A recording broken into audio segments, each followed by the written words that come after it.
मी last time सांगितल्याप्रमाणे मी खूप प्रयत्न करते स्ट्रॉंग राहण्याचा.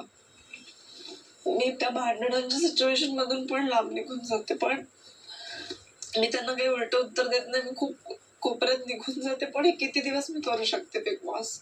योगिता, आपल्याला जो त्रास होतोय त्याबद्दल बिग बॉस नाही, सहानुभूती आहे. परंतु इथे आपल्याला कोणीही जबरदस्ती स्ट्रॉंग राहायला सांगत नाहीये. मी आपल्याशी बोललो, रितेश आपल्याशी बोलले, तो आपला मनोबल वाढवण्याचा प्रयत्न होता. मी ते खूप अप्रिशिएट करते बिग बॉस. योगिता, या शो मध्ये येण्याआधी आपल्याला या खेळाचे नियम, अटी माहिती होत्या? हो बिग बॉस. हा खेळ कशा प्रकारे खेळला जातो हे माहिती होतं? माहित होतं, पण इतक्या अग्रेशनने आणि इतक्या चुकीच्या पद्धतीने लोक रूल्स तोडून खेळत असतील हे याची आयडिया नव्हती मला. योगिता, आपण बाहेरच्या जगात वावरता, तिथेही ट्रॅफिकचे रूल्स मोडले जातात.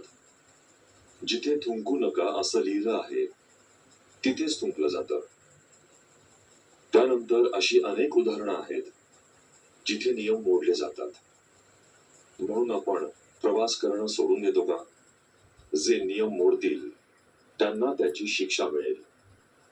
एक गोष्ट आपण समजून घ्यायला हवी, जर आपल्या समोर काही चुकीचं होतंय तर समोरच्याला आपण चुकताय हे सांगणं महत्वाचं आहे.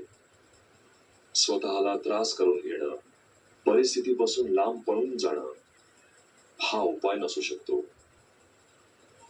ते चुकीचं वागतात त्यांना सांगणारे लोक इथे आहेत. मला मान्य आहे, मीही त्याबद्दल बोललं पाहिजे, मी सांगितलं पाहिजे, पण योगिता, बिग बॉस तेव्हाच बोलतील जेव्हा या खेळाच्या मूलभूत नियमांचं उल्लंघन होईल. मी एक वीक दिला, मी जेन्युअनली एक वीक दिला स्वतःला. मी खरंच त्या एक वीक मध्ये खूप पॉझिटिव्ह राहण्याचा प्रयत्न केला, या अपेक्षेने की मी या वीकेंडला मी घरी जाईल. काल पण ते नाही झालं. काल पण मी ओके होते, मी अपसेट होते पण मी ओके होते. पण तुम्ही प्लीज टीमशी बोला, टीम माझ्याकडून रिक्वेस्ट करा, मला खरंच नको आहे ती ट्रॉफी.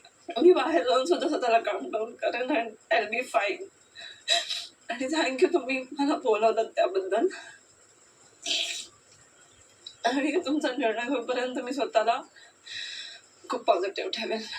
योगिता, काळजी घ्या.